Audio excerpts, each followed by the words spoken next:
Hello అండి అందరికీ welcome to Vijayan wonder. మరొక మంచి వీడియోతో అయితే నేను ముందుకు వచ్చినానండి. అందరు ఎలా ఉన్నారండి? నేనైతే చాలా బాగున్నాను. మీరందరూ ఎలా ఉన్నారో కామెంట్ సెక్షన్లో కామెంట్ చేయండి. సో ఈరోజు వీడియోలోకి అయితే మనం వెళ్ళిపోదామండి. ఈరోజు వీడియో ఏమిటంటే అప్పులు ఎక్కువగా ఉన్న వాళ్ళకండి ఈ వీడియో. లోన్స్ ఎక్కువగా తీసుకున్న వాళ్ళు, ఈఎంఐస్ ఎక్కువగా తీసుకున్న వాళ్ళు, ఇంకా అలాంటి వాళ్ళు ఎక్కువగా ఉంటారు. ఏం చేయాలనో అర్థం కాదు. ప్రాణాల మీదకి వస్తున్న పరిస్థితి, పదే పదే మనల్ని సతాయిస్తున్న పరిస్థితి, అప్పుల వాళ్ళు పదే పదే ఫోన్ చేస్తున్న పరిస్థితి. సరే వీటన్నిటిని వదిలిపెట్టి ఎక్కడికైనా దూరంగా వెళ్ళిపోదామా అంటే ఇటు కుటుంబంలో వాళ్ళు కూడా అప్పులు ఎక్కువగా చేసినారే అని బాధ పెడుతున్నారు. ఇంకా లేదా ప్రశాంతంగా యోగా చేద్దామా అంటే అప్పుడు కూడా ఆ యోగా చేసేటప్పుడు కూడా ఈ అప్పులే గుర్తొస్తున్నాయి.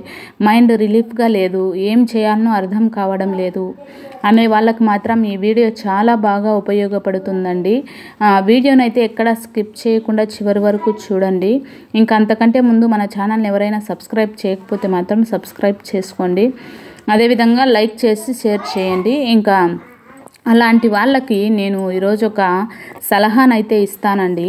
మీరు ఈ టిప్ తప్పకుండా ఫాలో అవ్వండి. మీరైతే ఎంతో కొంత అయితే బయటపడతారని అండి. ఇంకా మేము కూడా నా బడ్జెట్లో నేను 3 లక్షల అప్పు తీర్చినానండి. అందుకు కాబట్టి నేను ఫాలో అయిన పద్ధతులు నేను మీకు చెప్తున్నాను. మీరు కూడా ఫాలో అవ్వండి. ఎంతో కొంత అయితే మీరు దీంట్లో బెనిఫిట్ అయితే పొందుతారు. ఇంకా ఫస్ట్ మనం చేయాల్సింది ఏమిటంటే ఒక పెన్, ఒక బుక్ తీసుకొని మన ఇన్కమ్ ఎంత వస్తుంది, అదే మన జీతం, మన శాలరీ ఎంత వస్తుంది, మన శాలరీనే కాకుండా మనకి ఇంకా ఏమైనా ఎక్స్ట్రాస్ ఇంకా మనకు వస్తున్నాయా అనేది మనము ఒకసారి రాసుకోవాలండి. మన హౌస్ రెంట్ అయితేనేమి, లేదంటే మనం ఏమైనా సైడ్ బిజినెస్ చేస్తున్నామా, వీటన్నిటినీ ఒక సైడ్ రాసుకోవాలి. ఇంకా తర్వాత మనకున్నటువంటి అప్పులను ఒకవైపు రాసుకోవాలి. ఎలా రాసుకోవాలంటే ఫస్ట్ ఎక్కువ వడ్డీలు ఏమున్నాయి వాటిని రాసుకోవాలి, తక్కువ వడ్డీలు ఏమున్నాయో వాటిని రాసుకోవాలి. రాసుకున్న తర్వాత మనము ఎక్కువ వడ్డీ ఏదైనా ఉందంటే ఫస్ట్ మనం చేయాల్సింది ఆ ఎక్కువ వడ్డీని మనం తీర్చేయడం. ఎక్కువ వడ్డీని మా దగ్గర డబ్బులే లేదు అంటే మేము ఎలా ఎక్కువ వడ్డీని తీర్చాలంటే మీకు 5 రూపాయలు, 10 రూపాయలు, 3 రూపాయలు వడ్డీకి మీరు డబ్బులు తెచ్చుకుని ఉంటే మీరు దయచేసి ఆ అప్పును ముందు త్వరగా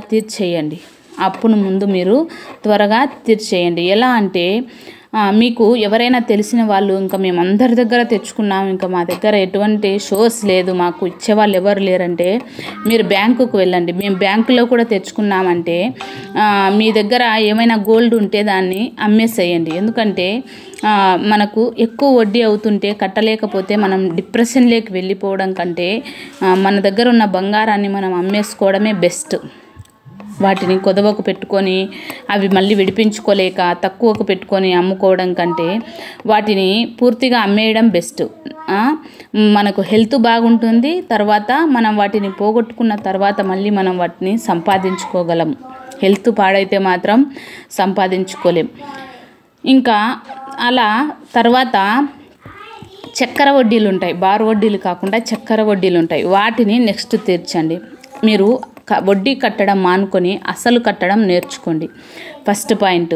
ఎందుకంటే వడ్డీ కడుతూ ఉంటే ఎప్పటికీ అసలు అలానే ఉండిపోతుంది. అలా కాకుండా మనము వడ్డీని కాకుండా అసలును మనం కట్టినామంటే మనకు వడ్డీ అనేది నెక్స్ట్ మనము కట్టవచ్చు. ఇంకా తర్వాత మనకున్నటువంటి బజాజ్ అయితేనేమి, ఈఎంఐలు అయితేనేమి, వీటన్నిటిని మనము క్రెడిట్ కార్డు, డెబిట్ కార్డు, వీటన్నిటిని మనము కట్టుకుంటూ రావాలి. తర్వాత మనం ఏవైనా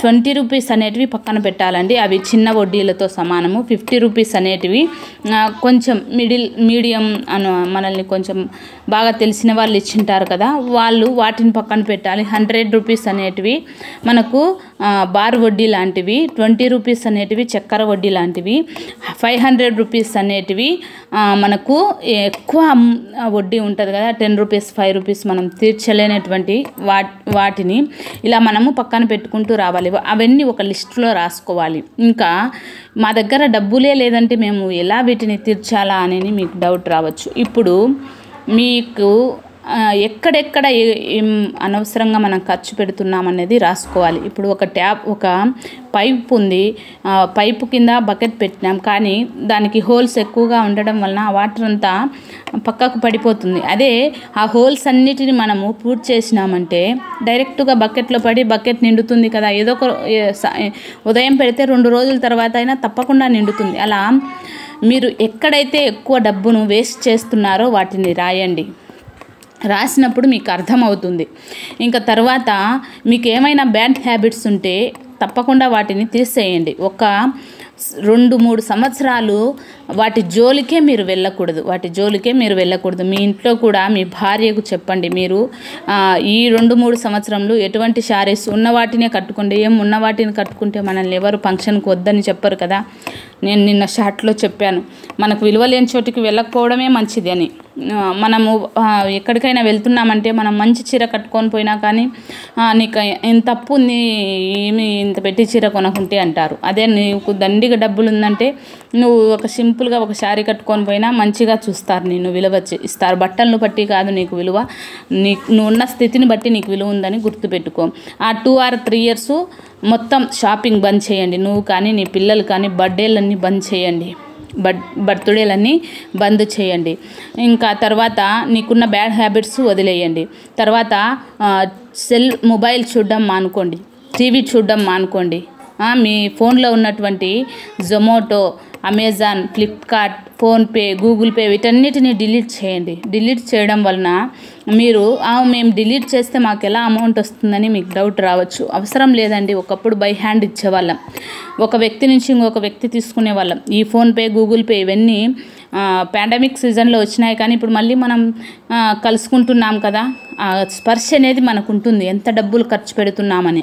తర్వాత సూపర్ మార్కెట్కి వెళ్ళడం మానుకోండి, వెజిటేబుల్స్కి వెళ్ళడం మానుకోండి. ఇలా మీరు ఒక 2 or 3 years చేయగలిగితేనే నీ అప్పును అనేదాన్ని అదుపు చేయగలుగుతావు. నువ్వు సూపర్ మార్కెట్కు వెళ్ళొద్దు, నీకు అవసరమైన వాటినే నువ్వు వెళ్ళి ఎప్పుడైనా వారంలో ఒకసారి వెళ్ళి ఒక 500కు తెచ్చుకోసాలు సరిపోతుంది. కూరగాయలు, సరుకులు అన్నీ కలిపి నీ దగ్గర డబ్బున్న రోజే, లేని రోజు నువ్వు పచ్చడన్నం తిన్నా హ్యాపీగా ఉంటావు, నీలో టెన్షన్ ఉండదు, ఎందుకంటే నువ్వు అప్పు తీరుస్తున్నావు కాబట్టి. కానీ నువ్వు లగ్జరీ లైఫ్కి అలవాటు పడి అప్పు తీర్చలేక ఎంత టెన్షన్ పడుతున్నావో ఒక్కసారి ఆలోచన చేయి. కాబట్టి వీటన్నిటిని నువ్వు దూరం చేయి. ఇంకా తర్వాత ఎక్స్ట్రా ఇన్కమ్, మనము ఏమైనా ఎక్స్ట్రా జాబ్ చేయడం నేర్చుకోవాలి. ఇప్పుడు ఒకవేళ డాక్టర్లు ఉన్నారు కదండి, వాళ్ళకి ఏం అవసరం, లక్షల్లో శాలరీలు తీసుకుంటున్నారు, కానీ మళ్ళీ ప్రైవేటుగా హాస్పిటల్ పెట్టుకొని మళ్ళీ ఈవినింగ్ టైంలో హాస్పిటల్ నడుపుకుంటున్నారు.